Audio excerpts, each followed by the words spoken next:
할렐루야. 사랑하는 성도 여러분, 이제 우리가 11월 15일 주일 예배를 하나님께 드리도록 하겠습니다. 우리 다 같이 묵도하시겠습니다.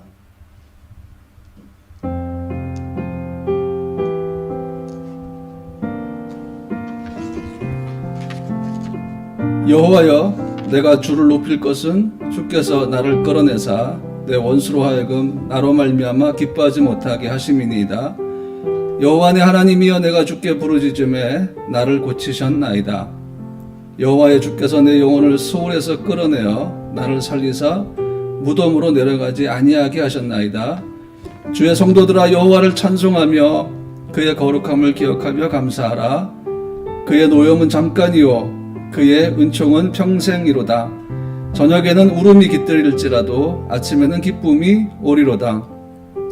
주께서 나의 슬픔이 변하여 내게 춤이 되게 하시며 나의 베옷을 벗기고 기쁨으로 띠띠우셨나이다. 이는 잠잠하지 아니하고 내 영광으로 주를 찬송하게 하심이니 여호와 나의 하나님이여, 내가 주께 영원히 감사하리이다. 아멘. 거룩하신 주님, 오늘도 우리가 주님을 예배하며 주님을 찬양하기 원합니다. 우리의 마음과 생각을 주관하시는 주님, 오늘도 우리가 마음을 다하고 힘을 다하고 성품을 다하여 주님을 예배하기 원합니다. 우리가 이 시간 드리는 예배를 주님이 받아주시기를 원합니다.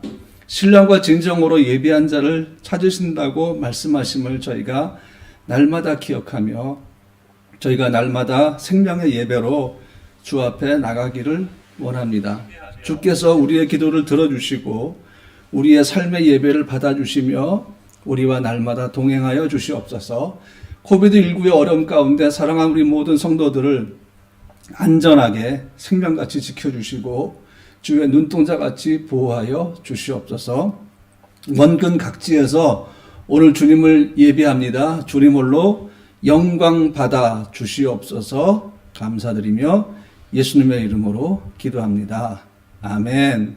이 시간 다 자리에서 일어나셔서 찬송가 69장 기뻐하며 경배하세를 하나님께 찬양합니다.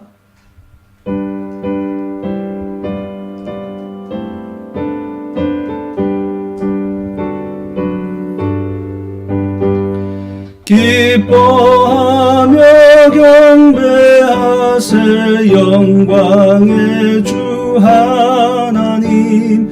주 앞에서 우리 마음 피어나는 꽃 같아 죄와 슬픔 사라지고 의심 구름 거치니 변함없는 기쁨의 주 밝은 빛을 주시네. 땅과 하늘 만물들이 주의 솜씨 빛내고 별과 천사 노래소리 끊임없이 없이 드높아 물과 숲과 산과 골짜 들판이나 바다나 모든 만물 주의 사랑 기뻐 찬양하여라.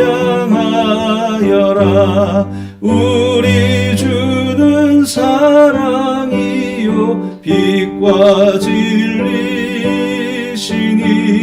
삶이 기쁜 샘이 되어 바다처럼 넘치네. 아버지의 사랑 안에 우리 모두 형제니 서로 사랑하게 도와주시옵소서. 새벽별의 노래 따라 힘찬 찬송 부르니 주의 사랑 줄이 되어 한맘 되게 하시네. 노래하며 행진하여 싸움에서 이기고 승전가를 높이 불러 주께 영광 돌리세. 아멘. 자리에 일어나신 그대로 교독문 68번 이사야 40장을 함께 교독하겠습니다. 외치는 자의 소리여 이르되 너희는 광야에서 여호와의 길을 예비하라. 사막에서 우리 하나님의 대로를 평탄하게 하라. 골짜기마다 도두어지며 산마다 언덕마다 낮아지며 고르지 아니한 곳이 평탄하게 되며 험한 곳이 평지가 될 것이요 여호와 영광이 나타나고 모든 육체가 그것을 함께 보리라. 이는 여호와의 입에 말씀하셨느니라. 말하는 자의 소리여 이르되 외치라. 대답하되 내가 무엇이라 외치리까 하니 이르되 모든 육체는 풀이요 그의 모든 아름다움은 들의 꽃과 같으니 풀은 마르고 꽃이 시들면 여호와의 기운이 그 위에 불미라. 이 백성은 실로 풀이로다. 풀은 마르고 꽃은 시드나 우리 하나님의 말씀은 영원히 서리라 하라. 아멘. 다 같이 자리에 앉아주시기 바랍니다. 이제 공동체 소식을 말씀드리겠습니다. 오늘 프라 생명나무 교회 영상 주일 예배 함께하는 모든 분들, 원근 각지에서 영상을 통해서 함께 예배하는 모든 분들을 주님의 이름으로 환영합니다. 코비드19 영향력이 굉장히 강하죠. 병력 수칙을 꼭 준수해 주시고 마스크 잘 착용하시고 건강에 유의하시기 바랍니다. 요새밖에 주일 예배는 변함없이 오전 10시에 시작이 되고 있습니다. 화요 성경 공부가 매주 화요일 오전 10시에 줌을 통해서 진행이 됩니다. 함께 말씀을 묵상하시고 말씀을 배우는 시간에 참여해 주시기 바랍니다. 금요 기도회가 매주 금요일 밤 9시부터 줌을 통해서 진행이 되고 있습니다. 지금은 말씀과 기도회 때입니다. 예수님께서 말씀하신 말씀의 징조들이 나타나고 있는 이때 생명과 그리고 말씀으로 성령과 진리로 하나님을 예비한 자를 찾으신다고 말씀하셨죠. 우리가 하나님께 예배하며 또 함께 기도하는 시간을 가졌으면 좋겠습니다.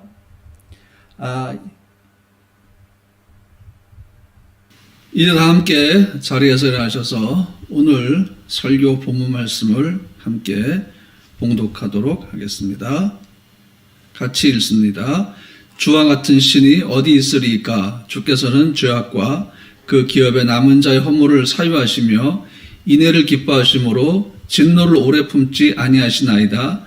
다시 우리를 불쌍히 여기셔서 우리의 죄악을 발로 밟으시고 우리의 모든 죄를 깊은 바다에 던지시리이다. 주께서 옛적에 우리 조상들에게 맹세하신 대로 야곱에게 성실을 베푸시며 아브라함에게 인애를 더하시리이다. 아멘. 사랑하는 성도 여러분, 오늘 설교 제목은 하나님께서 우리에게 요구하시는 것. 미가서 6장 8절에 나오는 미가서의 핵심 요절을 가지고 제목으로 함께 말씀을 나누도록 하겠습니다. 오늘 미가서 1장부터 7장까지 우리가 함께 생각할 텐데 기본적인 것을 먼저 점검을 해볼까요? 미가라는 선지자 이름부터 한번 생각을 해보겠습니다. 미가라는 선지자 이름의 뜻은 여호와와 같은 자가 누구인가 하는 것입니다. 그 다음에 미가서의 표제가 1장 1절에 나옵니다. 미가서의 표제 1장 1절 말씀 보면 유다의 왕들 요담과 아하스와 히스기야 시대에 모레셋 사람 미가에게 임한 여호와의 말씀 곧 사마리아와 예루살렘에 관한 묵시라. 우리가 미가서 1장 1절 말씀을 통해서 생각해 볼 수 있는 것이 세 가지가 있는데 그 세 가지를 저와 함께 지금 보도록 하겠습니다. 첫 번째가 뭔가 하면요. 여호와의 말씀이 특별한 사람인 모레셋 사람 미가에게 임했다라는 것입니다. 1장 1절 말씀 보니까 모레셋 사람 미가에게 임한 여호와의 묵시라 그렇게 말씀하고 있죠. 그래서 미가서는 하나님의 말씀이 미가에게 임한 것을 우리가 알 수가 있죠. 그 다음에 두 번째가 뭔가 하면 여호와께서 특별한 시간을 정하셨다는 것을 알 수가 있죠. 특별한 시간은 요담, 아하스 그리고 히스기야 시대라고 합니다. 이것은 미가가 활동했던 선지자로 활동했던 세 왕들의 시간을 의미하죠. 그 다음에 세 번째는 하나님이 세 왕의 다스리는 특별한 시기에 미가에게 임하셨는데 그렇게 임하셔서 묵시를 주신 목적이 나옵니다. 그것은 바로 사마리아와 예루살렘에 관한 묵시라 그렇게 말씀하고 있습니다. 1장에는 미가서 1장에는 이 사마리아와 예루살렘의 멸망에 대해서 언급이 되는데 미가서 1장 2절 말씀에 보면 미가가 이것을 예언할 때 들을지어다 라고 시작합니다. 이것은 쉐마라는 것입니다. 쉐마 이스라엘 그러면 이스라엘아 들을지어다 그런 뜻이죠. 그런데 미가는 지금 들을지어다라고 선포할 때에 그 대상을 누구로 정하고 있는가 하면 열방으로 정하고 있습니다. 땅과 거기에 있는 모든 것들을 향해서 쉐마라고 말합니다. 들을지어다 이렇게 얘기하죠. 들을지어다라고 얘기하면서 선포하는 소식이 뭔가 하면 북왕국 이스라엘과 남왕국 유다의 멸망에 대한 것이었습니다. 여호와께서 그의 초소 즉 하늘 궁전에서 강림하셔서 높은 곳을 밟으시며 사마리아와 예루살렘을 심판하신다라는 선포죠. 이것은 사마리아와 예루살렘의 심판을 통해서 열방이 하나님을 알고 하나님을 두려워하게 하는 목적도 있다라는 것을 보여줍니다. 여기서 하나님께서 하늘 궁전에서 강림하셔서 높은 곳을 밟으신다라고 했는데 이 높은 곳은 높은 산을 의미하기도 하지만 이방인들의 산당이 있는 곳, 즉 하이플레이스를 의미합니다. 하나님께서 강림하시면 높은 곳을 밟으실 텐데 바로 그 높은 곳은 이방 신들의 산당이라는 것이죠. 그래서 하나님께서 강림하시면 누가 가장 먼저 수치를 당하는가 하면 이방 신들이 수치를 당할 것이다. 이방 신을 예비하고 섬기는 자들이 수치를 당할 것이다 라는 의미입니다. 그리고 이제 1장 5절로 가보게 되면 사마리아와 예루살렘에 대한 언급이 다시 한번 나오는데요.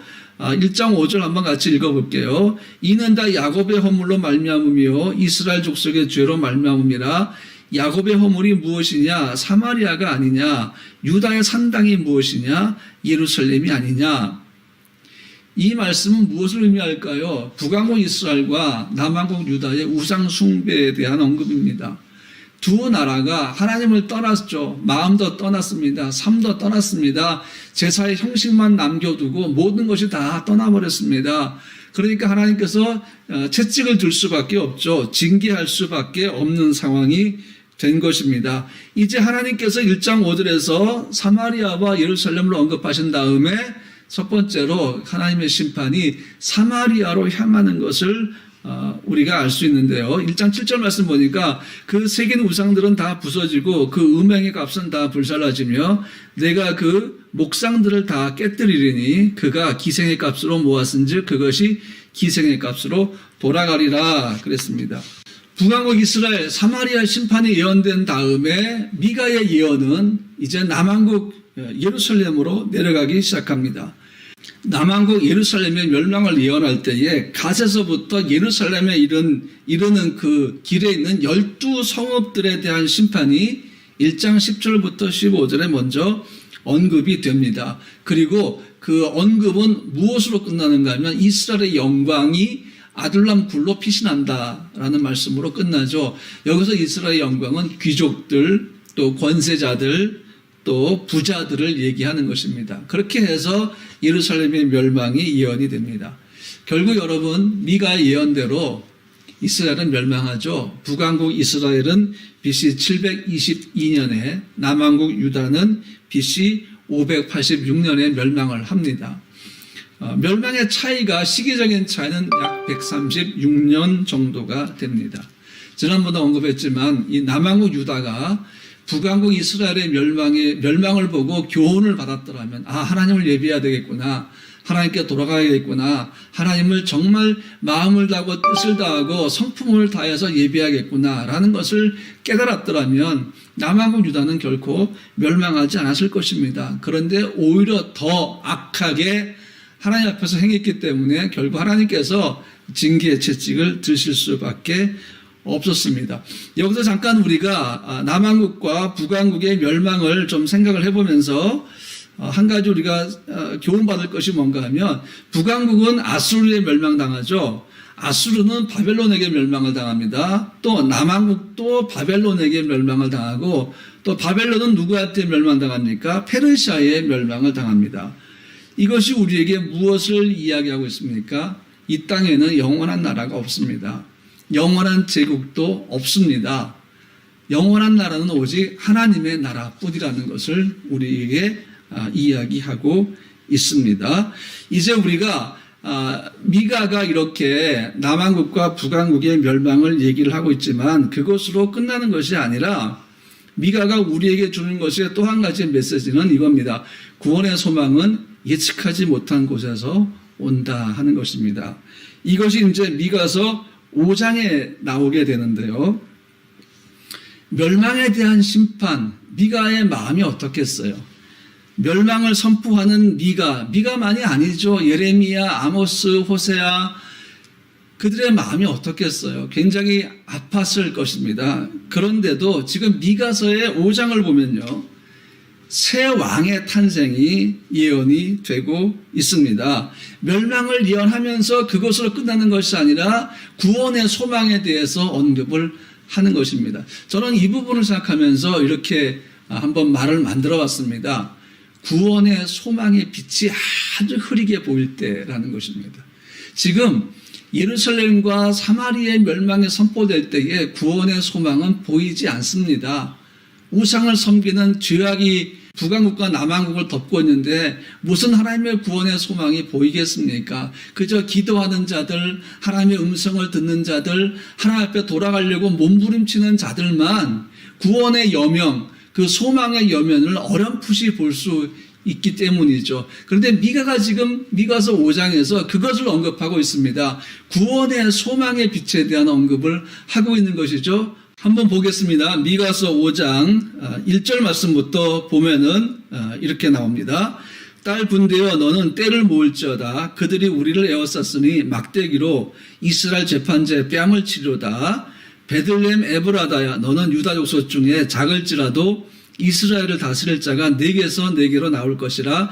그의 근본은 상고에 영원에 있느니라. 그러므로 여인이 해산하기까지 그들을 붙여두시겠고 그 후에는 그의 형제 가운데 남은 자가 이스라엘 자손에게로 돌아오리니 그가 여호와의 능력과 그의 하나님 여호와의 이름의 위엄을 의지하고 서서 목축하니 그들이 거주할 것이라. 이제 그가 창대하여 땅끝까지 미치리라. 아멘. 미가서 5장 1절 말씀부터 보면 1절에 예루살렘의 상황이 나옵니다. 이스라엘은 지금 적국으로부터 침략을 당하고 있는데 이스라엘의 통치자는 뺨을 맞고 있다고 말씀하고 있죠. 이 통치자가 누굴까요? 왕을 비롯한 위정자들입니다. 그러다 보니까 구원의 소망이 보이지 않죠. 지금 바벨론에게 완전히 짓밟혀서 왕은 끌려가게 될 것이고 예루살렘은 멸망하고 있는 그 단계 속에서 무슨 구원의 소망이 보이겠습니까? 그런데 하나님의 징계는 항상 회복을 가지고 있다라고 말씀을 드렸죠. 미가 선지자가 이제 5장에서 그 1절에 그 예루살렘의 상황을 얘기하면서 2절부터 우리 귀에 아주 익숙한 예언을 선포합니다. 그것은 바로 구원이 어디로부터 오고 소망이 어디에 있느냐 하는 것이죠. 구원의 소망의 그 희미한 빛을 미가서 5장 2절에서 말씀하고 있는데 바로 이 말씀이 우리가 성탄절이 되면 많이 언급을 하고 있는 구절이죠. 그래서 여러분도 아마 이 말씀을 잘 아실 겁니다. 베들레헴 에브라다야 너는 유다 족속 중에 작을지라도 이스라엘을 다스릴 자가 네게서 네게로 나올 것이라 그의 근본은 상고의 영원에 있느니라. 아멘. 이 말씀이죠. 그러면 미가가 5장에서 말씀하고 있는 5장 2절에서 언급하고 있는 그 구원의 소망의 빛이 나오는 곳이 어디입니까? 베들레헴입니다. 베들레헴은 작은 마을이에요. 예루살렘에서 남쪽으로 한 10km 정도 떨어져 있고 산악 마을에 산에 있는 마을인데 그 산 높이도 해발 한 777m 정도가 됩니다. 그런데 이 베들레헴의 뜻이 떡집이라고 알고 계시죠? 이 베들레헴은 바로 다윗의 고향이고 다윗의 동네입니다. 그러므로 하나님께서 창세기 3장에서 언급하신 여자의 후손이 그리고 계속해서 약속으로 주어지는 하나님의 아들 메시아의 탄생할 마을은 바로 베들레헴이죠. 그런데 이스라엘 역사 속에서 지금 예루살렘이 멸망당하는 현장에서 누가 그 약속을 제대로 기억할 수 있겠습니까? 그런데 미가가 이것을 다시 한번 언급을 하는 거죠. 구원의 소망이 있습니다. 구원의 소망을 잃지 마십시오 라고 언급을 하고 있는 것입니다. 여기서 잠깐 저는 두 마을을 좀 생각해 보기를 원합니다. 베들레헴은 다윗의 동네였지만 굉장히 작은 초라한 동네였습니다. 이 베들레헴이라는 그 마을은요, 유다 가문에서 가장 작고 가장 초라하고 가장 보잘것이 없는 마을이었습니다. 그런데 여기서 메시아가 탄생하는 거죠. 여기서 뉴 킹이 탄생하는 것입니다. 이처럼 베들레헴은 가진 것이 아무것도 없었고 내세울 것이 아무것도 없었지만 예수 그리스도의 탄생을 통해서 명성을 얻게 된 마을입니다. 그런데 예루살렘처럼 화려한 도시는 아니지만 예루살렘 인근에 있으면서 예수 그리스도를 통해서 명성을 얻게 된 또 하나의 마을이 바로 베다니라는 것입니다. 베다니. 베들레헴은 예수님이 탄생하신 곳, 베다니는 예수님이 십자가에 못 박히시기 일주일 전에 거의 일주일 동안 매일 밤 그곳에 머무시면서 고뇌하고 힘들어 하셨던 곳입니다. 그래서 베다니는 내세울 것이 아무것도 없지만 예수 그리스도의 아픔과 그분의 고뇌를 간직하고 기억하고 있는 마을입니다. 베들레헴과 베다니의 공통점은 바로 그것입니다. 세상의 명성보다 훨씬 더 중요한 것은 우리를 통해서 주님이 영광 받으시는 것이고 우리를 통해서 그분의 명성이 세상에 알려지는 것입니다. 우리는 연약해서 우리의 명성에만 집착할 때가 많아요. 우리의 이름을 내기를 원합니다. 우리가 마치 대단한 것처럼 나타내기를 원합니다. 그런데 여러분, 여호와의 전능하심과 그 아들 예수 그리스도의 하나님의 은혜 속에서 우리 자신을 비춰보면 그것을 거울로 해서 여러분과 나의 모습을 비춰보면 우리가 얼마나 초라한지 모릅니다. 그래서 우리는 항상 겸손하게 예수님 앞에 무릎을 꿇어야 할 것이고 그리고 그분과 함께 동행하며 우리의 삶을 통해서 오직 예수의 명성만 높아지기를 간절하게 원해야 할 줄로 믿습니다. 미가는 그 새 소식, 새 왕, 뉴킹, 그 뉴킹의 탄생을 예언하면서 그 탄생이 베들레헴에서 날 것이다 이렇게 예언을 하죠. 자, 그런데 다시 한번 5장 1절로 가보면요, 현재 왕은 너무 무기력하죠. 너무 약하죠. 능력이 없죠. 대적들에게 뺨을 맞고 포로로 끌려가고 두 눈이 뽑히고 남하고 유다의 멸망은 너무나 초라했습니다. 모욕을 당하는 이스라엘의 왕, 얼마나 큰 상처가 됐겠습니까? 그러니까 뭐가 필요합니까? 새 왕이 필요한 거죠. 뉴 킹이 필요한 겁니다. 이스라엘에게는 능력의 왕이 필요합니다. 그런데 미가는 지금 이 뉴킹의 탄생을 언급하잖아요. 어디에서? 베들레헴에서 탄생할 거라고 예언을 합니다. 그런데 이 뉴킹, 베들레헴에서 탄생해야 될 새 왕은 어떤 왕인가? 여호와의 능력과 그의 하나님 여호와의 이름의 위엄을 의지하고 서서 장대하여 땅끝까지 미치고 위대할 것이다 라고 예언된 왕입니다. 미가서 5장 2절 4절 말씀이 바로 이 부분이에요. 새 왕은 나약하지 않다. 새 왕은 전능하시다. 권능자시다 라고 미가가 예언하면서 구원의 소망의 빛을 희미하게 비춰주기 시작합니다. 그런데 멸망의 상황에서 이 말씀들은 희미한 빛일지 몰라도 실제로 그 소망을 가진 자에게는 결코 희미하지 않습니다. 너무나 명확하고 너무나 밝은 빛이 된다는 것입니다. 어려움 속에서, 힘든 상황 속에서 우리에게 명확한 빛이 되고 소망이 되는 것은 오직 예수 그리스도입니다. 우리가 지금 코비드19를 통해서 많이 힘든 상황이 있지만 지금 나라가 멸망할 단계는 아니지 않습니까? 그런데 미가를 통해서 북왕국과 남왕국의 멸망이 예언되면서 그 속에서 미가는 구원의 희미한 빛이 베들레헴에서 탄생할 거라고 예언을 하고 있지만 오늘 우리에게는 나라의 멸망이 아니라 힘들고 어려운 상황 속에서도 명확한 빛이시고 너무나 강력한 생명이신 예수 그리스도만 의지하면 된다 하는 것을 다시 한번 우리가 생각해 봐야 한다 하는 것입니다. 다시 말하면 미가가 바라보는 새로운 나라, 미가가 기다리는 새로운 왕의 탄생은 작고 초라한 베들레헴에서 시작될 것이다. 그래서 새 왕의 탄생에서 그가 가지고 시작하는 하나님의 나라는 베들레헴에서부터 출발될 것이다 라는 것입니다. 미가는 이제 하나님의 말씀을 따라서 6장에서 하늘에서 열리는 재판정으로 우리를 인도합니다. 5장에서 우리가 구원의 소망의 희미한 빛을 봤다면 6장에서는 이제 하나님께서 이스라엘 백성들을 심판하시는 하늘 재판정이 열리는 곳으로 가게 됩니다. 재판이 열리면 판사가 있고 그 다음에 원고가 있고 피고가 있고 그 다음에 이제 배심원들이 있겠죠. 이 미가서 6장에서 보면요, 판사하고 원고는 하나님이십니다. 우리가 이 세상의 재판정에서 이런 경우는 거의 볼 수가 없죠. 그러나 하늘 재판정에서는 이것이 가능합니다. 피고는 누굽니까? 9절 말씀 보면 예루살렘인 것을 우리가 알 수가 있죠. 여호와께서 성읍을 향하여 외쳐 부르시나니 그랬습니다. 이 성읍은 바로 예루살렘이죠. 그러면 하나님의 대리자가 나옵니다. 그 대리자가 바로 미가 선지자입니다. 또 재판에는 배심원이 필요하겠죠. 6장의 하늘 재판정에서의 배심원은 산들과 땅의 견고한 지대입니다.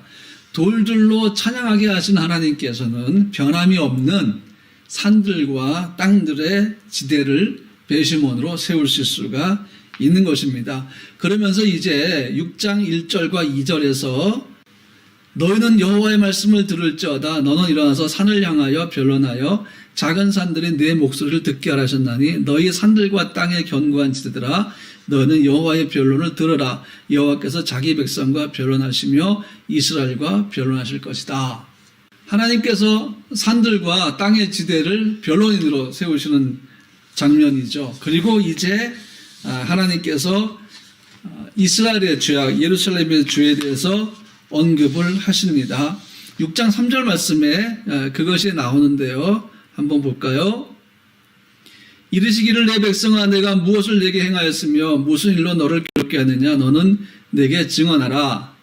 하나님께서는 먼저 이스라엘 백성들에게 증언하라고 말씀을 하십니다. 너희가 나를 고소할 것이 있느냐? 너희가 먼저 나를 고소해라. 이렇게 얘기를 합니다. 그런데 그들이 고소할 수 없죠. 예루살렘이 어떻게 하나님을 고소할 수 있습니까? 그들은 하나님을 괴롭혔습니다. 이방신을 숭배했습니다. 온갖 더러운 죄악을 다 저질렀습니다. 하나님 보시기에 정말 마음이 아픈 일들을 했습니다. 그 중에 특별히 그들이 하지 않은 것이 세 가지가 있습니다. 그것은 하나님께서 이스라엘 백성들에게 원하시는 세 가지였습니다. 그것이 뭔지 한번 보겠습니다. 첫 번째가 공의와 정의를 행하는 것입니다. 두 번째가 인자를 사랑하는 것이고 세 번째가 겸손히 하나님과 함께 행하는 것이었습니다. 하나님이 이스라엘에게 원하시는 게 바로 이거였어요. 하나님은 이 세 가지를 이스라엘 백성들에게 요구하셨습니다. 지금 죄악을 저지르고 이제 재판정에 불려온 이 사람들에게도 동일하게 하나님께서 말씀하시는 거죠. 그 말씀이 미가서 6장 8절과 9절에 나오는데요. 사람아, 주께서 선한 것이 무엇임을 내게 보이셨나니 여호와께서 내게 구하시는 것은 오직 정의를 행하며 인자를 사랑하며 겸손하게 내 하나님과 함께 행하는 것이 아니냐, 이런 말씀입니다. 그런데 이 세 가지는 사실 하나하나 따로따로 선지자를 통해서 선포가 되었던 것입니다. 이사야, 호세야, 아모스를 통해서 이미 선포가 된 것들인데요. 그 말 한번 보면 먼저 공의를 행하는 것, 이렇게 말씀하고 있죠. 다시 한번 도표로 돌아가 볼까요? 공의를 행하는 것은 아모스 5장 24절에 선포된 것입니다. 오직 정의를 물같이 공의를 마르지 않는 강같이 그렇게 할지어다. 그 다음에 인자를 사랑하는 것은 호세아 6장 6절. 나는 인애를 원하고 제사를 원하지 아니하며 번제보다 하나님을 아는 것을 원하노라.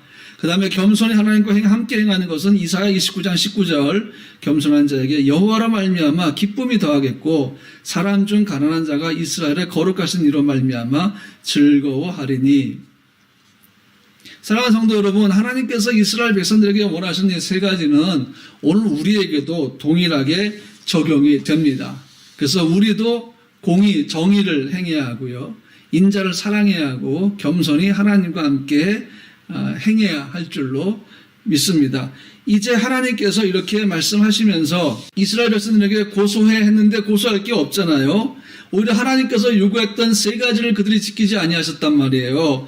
그러다 보니까 공의도 없고 인자함도 없고 겸손함도 없는 이스라엘 백성들이 하나님 앞에서 할 말이 있겠습니까? 전혀 없죠. 사람들을 괴롭히면서 하나님도 괴롭히고 죄악으로 인해서 하나님 마음을 심하게 괴롭혔던, 그리고 특별히 이 말라기 선지자의 그 표현처럼 말로 하나님을 괴롭히는 이스라엘 백성들이 어떻게 하나님을 고소할 수가 있겠습니까? 그런데 너희가 나를 고소할 일 있으면 고소해, 이렇게 하나님 말씀하시면서 뭐라 하시는가 하면요, 내가 너에게 모세를 보내서 출애굽하게 했고 광야에서 너에게 얼마나 공의롭게 행했는지를 너희가 반드시 기억해야 한다, 이렇게 말씀을 하십니다. 그러면서 미가서 6장 10절로 16절에 언약을 위반한 이스라엘에 대한 판결문이 나오는데요.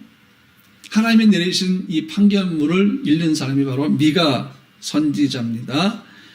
예루살렘의 죄악이 이제 6장에 나오는데 특별히 16절에 우리가 보면요, 구체적으로 판결문 속에 이스라엘이 어떠한 죄를 저질렀는지가 언급이 됩니다. 오므리의 율례와 아합 집의 모든 예법을 지키고 그들의 전통을 따른 것이다, 이렇게 판결문에 적혀 있는 것이죠. 이게 뭔가 하면 오므리는 이스라엘의 왕이 올라서 이스라엘을 더 악한 곳으로 인도를 했고요. 오므리가 죽은 후에 그 아들 아합이 왕이 됩니다. 여러분 아합 잘 아시죠? 그렇죠? 아합. 이 아합, 이세벨, 아합. 이 아합 왕은 바알과 아세라 숭배를 완전히 이스라엘 땅에 정착시키려고 했던 아주 악한 왕이었습니다. 이스라엘 백성들을 악의 수렁으로 몰고 갔던 악한 왕이 바로 이 아합 왕이었습니다. 그런데 하나님이 보시기에 이 오므리와 아합 왕이 행했던 것만큼 그들이 여호와 앞에서 죄를 행하였고 더럽게 살고 있었다 하는 것입니다. 그렇기 때문에 하나님이 심판할 수밖에 없고 징계할 수밖에 없다라는 내용이 6장 판결문 속에 들어있는 것입니다. 결국 하나님은 내가 너희를 황폐하게 하며 그의 주민을 사람의 조석거리로 만들리라, 너희가 내 백성의 수욕을 담당하리라 라고 판결을 내리시는데 그 판결문이 7장까지 넘어가게 됩니다. 이제 우리가 결론으로 들어가야 할 때입니다. 미가서에서 언급한 것처럼 오늘날 하나님은 후라를 향해서 외치시는 말씀이 있습니다. 우리 교회를 향해서 외치시는 말씀이 있습니다. Calls to the city. 여호와께서 성읍들을 향해서 외칩니다. 그러면 여호와께서 외치는 그 외침은 무엇이겠습니까? 여호와를 두려워하는 마음으로 섬기는 것이 진정한 지혜다라는 것입니다. 미가는 사마리아와 예루살렘의 부패함을 이야기하면서 하나님의 심판을 예언했던 선지자였습니다. 결국은 그 예언대로 북왕국과 남왕국이 멸망을 하게 됩니다. 그런데 미가는 단순히 북왕국과 남왕국의 멸망만 예언한 것이 아닙니다. 하나님의 징계 속에는 반드시 회복이 전제되어 있다고 말씀드렸죠. 이제 미가가 예언합니다. 내 하나님 여호와가 어디 있느냐라고 비웃던 조수하던 원수들이 이스라엘을 위해서 하나님이 행하신 일들을 보고 부끄럽게 될 것이고 그들이 오히려 패망해서 거리에 진흙처럼 질밟히게 될 것이다 라고 예언을 합니다. 그리고 미가서 7장은 하반부로 가면 포로로 끌려갔던 이스라엘이 다시 돌아올 것을 예언하는 것으로 끝이 나게 됩니다. 한번 볼까요? 미가서 7장 18절로 20절 주와 같은 신이 어디 있으리까? 주께서는 죄악과 그 기업의 남은 자의 허물을 사유하시며 인애를 기뻐하심으로 진노를 오래 품지 아니하시나이다. 다시 우리를 불쌍히 여기셔서 우리의 죄악을 발로 밟으시고 우리의 모든 죄를 깊은 바다에 던지시리이다. 주께서 옛적에 우리 조상들에게 맹세하신 대로 야곱에게 성실을 베푸시며 아브라함에게 인애를 더하시리이다. 아멘. 미가는 이 말씀을 통해서 마지막으로 하나님의 자비하심과 긍휼하심과 인자하심으로 결국 자기 백성들이 회개할 때 그 죄를 용서하시고 진노를 또한 오래 품지 아니하시고 성실과 인애를 더하실 것이라고 예언하면서 미가서를 마무리합니다. 사랑하는 성도 여러분, 이제 우리가 말씀을 마치면서 한번 정리해서 생각해 볼 것이 뭔가 하면요. 첫 번째가 하나님은 어떤 분이신가 하는 것입니다. 하나님은 자비하신 하나님, 긍휼과 인자가 넘치신 하나님, 그리고 성실하시고 인애를 베푸신 하나님이라는 것입니다. 그 다음에 하나님께서 원하시는 세 가지가 나오죠. 공의를 행하는 것, 인자를 사랑하는 것, 겸손히 하나님과 함께 행하는 것. 이 세 가지입니다. 우리가 성경 통독을 하면서 이제 대선지서와 소선지서를 거의 읽어가고 있는 가운데 오늘 저는 미가서의 말씀을 선택한 이유는 하나님이 어떤 분이시며 하나님이 우리에게 원하는 세 가지가 무엇인가를 여러분과 함께 나누고 싶었습니다. 그리고 또 한 가지, 이제 성탄절이 다가옵니다. 여러분, 올해는 크리스마스 마켓이 열릴까요? 열렸으면 좋겠습니다. 이 상황이 안정이 돼서 크리스마스 마켓이 열리고 그리고 사람들이 서로 막내하고 주님 오신 날을 우리가 함께 기뻐했으면 좋겠습니다. 그런데 현재 상황이 만만치가 않죠. 하지만 우리는 변함없이 기도해야 할 줄로 믿습니다. 이 상황 속에서 특별히 이 미가서 5장 2절의 말씀이 제 마음에 너무 깊이 있게 와닿습니다. 6장 8절에 하나님이 원하시는 것 세 가지, 이것도 마음에 와닿았지만 저는 성탄절을 앞두고 이 말씀을 준비한 이유 중에 하나는 바로 미가서 5장 2절 때문입니다. 베들레헴아, 베들레헴아, 베들레헴아. 작고 초라한 마을에서 구원의 소망의 빛이 비칠 것이고 거기서 메시아가 탄생할 것이고 거기서 하나님의 나라가 시작될 것이다. 이 예언이 역시 신약에서도 언급되지 않습니까? 이제 우리가 이번 달 11월 29일 주일부터 대림절이 시작이 됩니다. 주님의 오심을 기다리는 4주간의 일들이 시작이 되죠. 11월에 제가 이렇게 설교를 준비하면서 사실 모든 초점을 성탄절에 맞추고 있습니다. 이제 우리는 예수의 나심의 그날을 함께 기뻐하면서 다시 오실 예수님을 기다리는 마음을 가져야 할 줄로 믿습니다. 사랑하는 성도 여러분, 하나님이 인자하십니다. 자비하신 분이십니다. 진노를 끝까지 영원히 품지 아니하시고 바닷속에 던져버리시는 분입니다. 그리고 우리가 우리에게 인자, 인애, 헤세드, 하나님의 헤세드, 나를 사랑해라. 여러분, 헤세드 제가 말씀드렸지 않습니까? 하나님이 우리에게 베풀어 주시는 사랑도 헤세드지만 우리가 하나님을 사랑하는 것도 헤세드라고 말씀드렸습니다. 하나님이 지금 그거를 원하시고 계시는 것입니다. 또 한 가지, 공의를 행하라고 말씀하십니다. 여러분, 거짓말하거나 사기하시면 안 됩니다. 여러분, 우리는 그리스도인답게 공의를 행해야 합니다. 정의를 행해야 합니다. 그 다음에 우리의 삶의 태도는 무엇입니까? 겸손함입니다. 우리는 이 겸손함을 지키기 위해서 최선을 다해야 합니다. 그 겸손함이 하나님과 함께 동행하는 비결이 될 것입니다. 교만한 자는 하나님과 동행할 수 없습니다. 그러나 겸손한 자는 하나님과 동행할 수 있습니다. 사랑하는 성도 여러분, 어렵고 많이 힘드시죠? 근데 우리가 좀 더 기도하면서 견딥시다. 잘 버팁시다. 분명히 하나님께서 다시 이전만큼은 아니겠지만 새로운 시대, 새로운 것들로 우리에게 부어주실 것입니다. 우리가 코로나에 패배하지 않게 하실 것입니다. 우리의 모든 관심이 코로나가 아니라 하나님께 두도록 하실 것입니다. 그리고 우리에게 선한 일을 행하실 것입니다. 신실하심으로 다가오실 것입니다. 그날이 될 때까지 우리가 삶의 예비를 지키고 그리고 하나님과 동행하려고 애써야 합니다. 그럴 때 하나님 행하실 모든 것들이 우리 앞에서 다시 새로운 나라, 새로운 왕국, 그리고 영원한 그의 나라를 우리에게 확증하시고 보여주시면서 우리에게 또 다른 이전과 다른 새로운 세대를 하나님이 열어가실 것입니다. 구원의 소망의 빛이 희미하여도 우리는 그 희미한 빛이 우리에게 너무 명확한 생명이라는 사실을 잘 기억합니다. 이번 한 주간도 여러분 말씀 안에서 생활하시기를 주님의 이름으로 축복합니다. 이제 우리가 말씀을 함께 묵상하면서 찬양했으면 좋겠습니다. 우리 함께 찬양하고 또 함께 기도하는 시간을 좀 갖도록 하겠습니다. 이제 다음 여러분과 함께 이 시간 말씀을 기억하면서 이 어려운 시기에 기도함으로 주님께 나가기를 원합니다. 주발 앞에 무릎 꿇고 그 사랑에 나 안기네, 이 찬양을 함께 하면서 함께 기도하는 시간 갖도록 하겠습니다.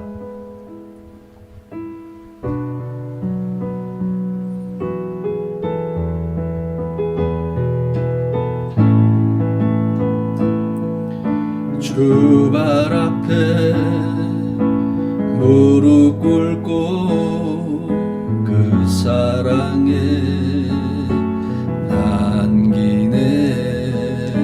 어떤 말도 그 어떤 소리도 그 발 앞에서 잠잠해지네.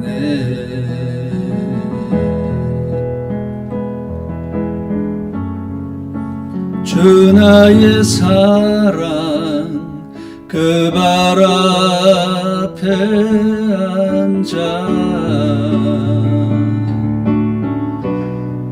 내 모든 기도는 사랑의 노래가 되네.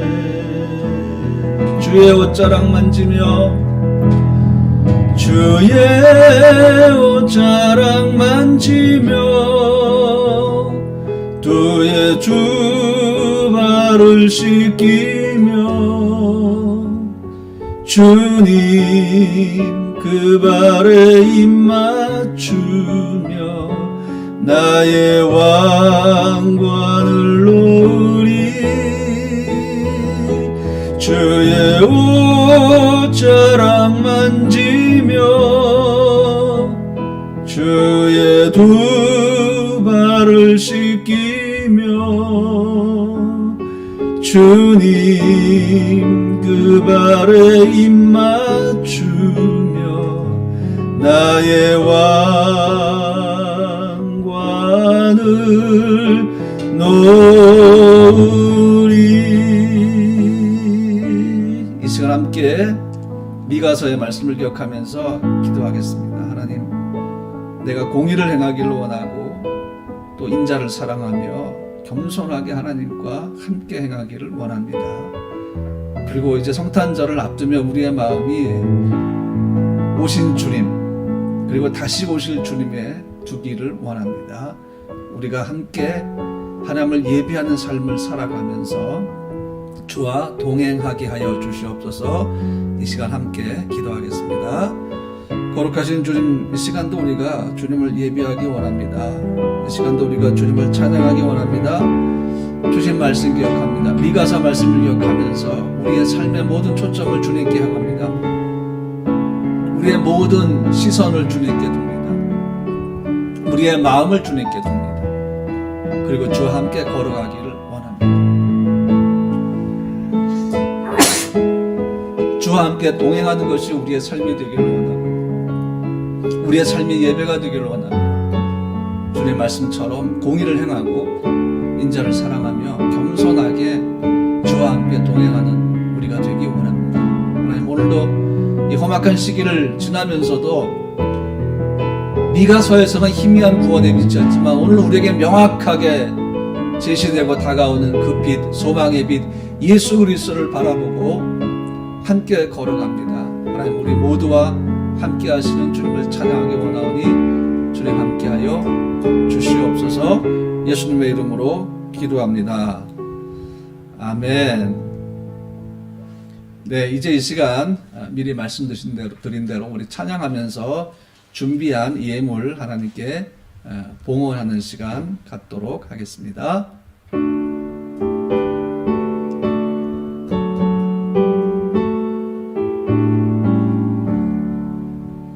내게 있는 모든 것을 주를 위해 바치네.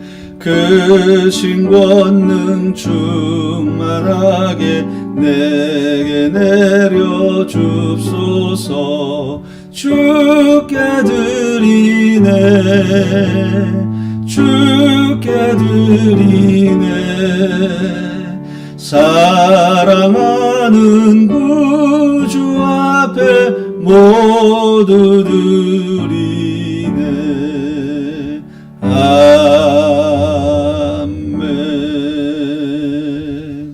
거룩하신 주님, 이 시간도 귀한 재정을 주 앞에 드린 손길들을 축복하기를 원합니다.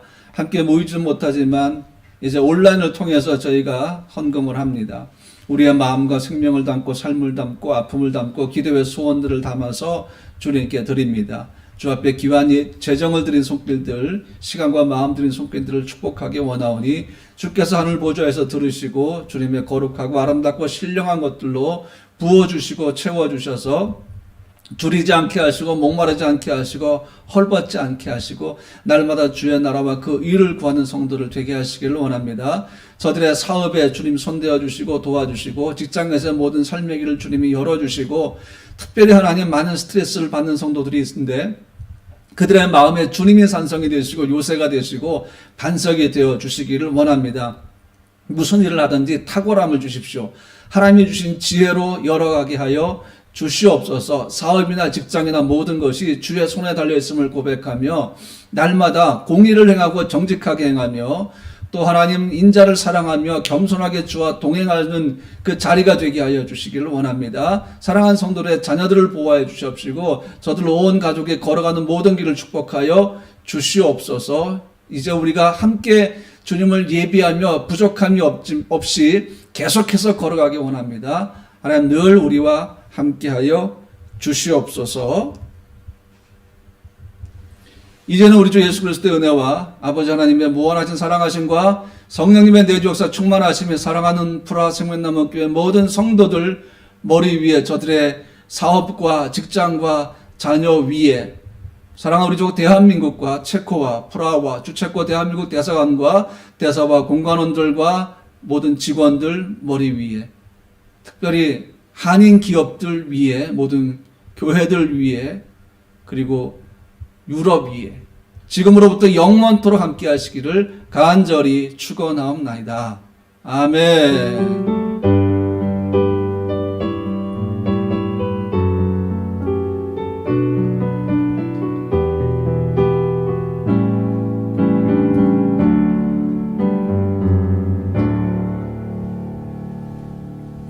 네, 오늘 예배를 마치도록 하겠습니다. 한 주간 동안 여러분 믿음 안에서 승리하시기를 주님의 이름으로 축복합니다. 샬롬.